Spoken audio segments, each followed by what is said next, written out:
গ্যাসের সংকট চলছে গোটা দেশ জুড়েই, সবাই আমরা মোটামুটি জেনে গিয়েছি। আর এই সংকটকে মনে হয় আমরাই আরও বেশি করে বাড়ি দিচ্ছি, কারণ আমাদের অনেকের বাড়িতেই গ্যাস সিলিন্ডার এখন রয়েছে, হয়তো 25 দিন 20 দিন চলে যাবে। তা সত্ত্বেও আমরা লাইনে গিয়ে দাঁড়াচ্ছি বুকিং করতে গিয়ে, যেহেতু 25 দিনের আগে বুকিং করা যাচ্ছে না এখন। তো বুকিং করতে গিয়ে যখন ফেল হয়ে যাচ্ছে তখন আমরা গিয়ে লাইনে দাঁড়াচ্ছি গ্যাসের অফিসের সামনে। আর যারা এই প্রকৃতই দরকার, যাদের হয়তো 2-3 দিনের মধ্যে গ্যাস সিলিন্ডার দরকার, তারাও আমাদের সাথে সাথে লাইনে দাঁড়াচ্ছে ঘন্টার পর ঘন্টা। এই সংকটটা মনে হয় যেন আমরাই আরও বাড়ি দিচ্ছি। যাদের আমাদের প্রয়োজন নেই আপাতত, হয়তো 20-25 দিনের জন্য গ্যাস রয়েছে, তা সত্ত্বেও চিন্তায় চিন্তায় আমরাও চলে যাচ্ছি, সেই লাইনে দাঁড়াচ্ছি। এই সংকটটাকে লাইনের পর লাইন, 500 মিটার 1 কিলোমিটার পর্যন্ত লাইন চলে যাচ্ছে বিভিন্ন জায়গায়।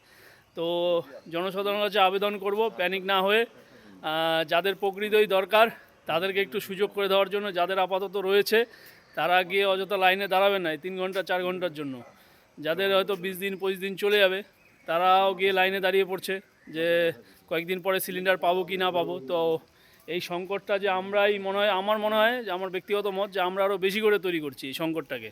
তো আপনাদের কি মনে হয় একটু কমেন্ট বক্সে জানাবেন। আর এই যে আমারই সাথে রয়েছে দুইজন, এই ফজি সাহেব। তো এই সংকটটা, গ্যাসের যে সংকট, সেটা কি মনে হচ্ছে যে আমরাই কি বেশি করে আরও তৈরি করছি নাকি? একদম ঠিক ঠিক বলেছো, পয়েন্টটা একদম খুব ভালো লাগলো।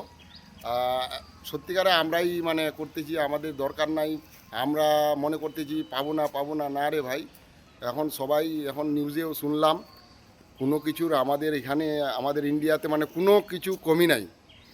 এখানে আমাদের পুরাই আছে, এখনও মানে স্টকে অ্যাভেলেবেল আছে। আপনারা বেশি ঘাবড়াবেন না, আপনারা পেয়ে যাবেন গ্যাস। আপনারা পেয়ে যাবেন। আপনারা যদি, আপনাদের বাড়িতে গ্যাস আছে কিন্তু আপনারা এর ভয়ে আপনারা তাড়াতাড়ি করে নিয়ে নিচ্ছেন। এটা করতে গেলে তো এই জন্যই তো ভিড় হয়। আচ্ছা ভিড়টার জন্যই আমাদের মাস্টারদা, এই যে গ্যাসের সংকট, কি মনে হচ্ছে? এটা তো কৃত্রিম সংকট, মানুষের তৈরি করা। এটা আমরা নিজেরাই করছি। কিছু এর পিছনে অসৎ উদ্দেশ্যও কিছু কিছু মানুষের আছে, সবার নয়। কেউ কেউ ভয়ে স্টক করার চেষ্টা করছে যে আমার বাড়িতে দুটো আছে, যেমন একটা খালি আর একটা ভর্তি, এটা চলে যেত আমার এই মাছটা, তাও আমি না গিয়ে নিই। তাতে কী হচ্ছে, যার একদম ফুরিয়ে গেছে সে বেচারা লাইনে আমার পিছনে দাঁড়িয়ে থাকতে হচ্ছে। এবার আমি নিয়ে যাব, তারপরে সে পাবে, অথচ তার সবচেয়ে আগে দরকার। এই জায়গাটা মানুষ বুঝছে না। আর কিছু মানুষ আছেন তারা থাকতেও স্টক করে রাখছেন, পারলে যদি 200 টাকা বেশি দিয়ে পাশের বাড়ির লোকটাকে দিয়ে দিতে পারি।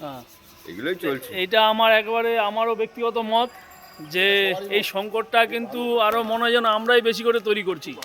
হ্যাঁ, যে আমার একটা গ্যাস রয়েছে 25 দিন, হয়তো 20-25 দিন আরও চলে যাবে, তারপরে আমি চিন্তায় চিন্তায় যে 20-25 দিন পর যদি না পাই, সেই চিন্তায় আমিও লাইনে গিয়ে দাঁড়িয়ে পড়ছি। তা লাইনও সেই দীর্ঘ হয়ে যাচ্ছে।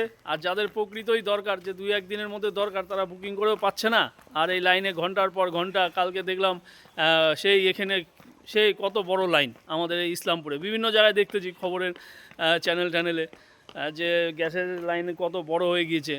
যে সকালবেলা শুনলাম 2-1 জনের কাছ থেকে শুনলাম যে সেই সকাল 10টায় 11টায় লাইন দিয়েছে, এখনও সেই 3:30 4টাতেও গ্যাস মানে বুকিং করতে পারেনি।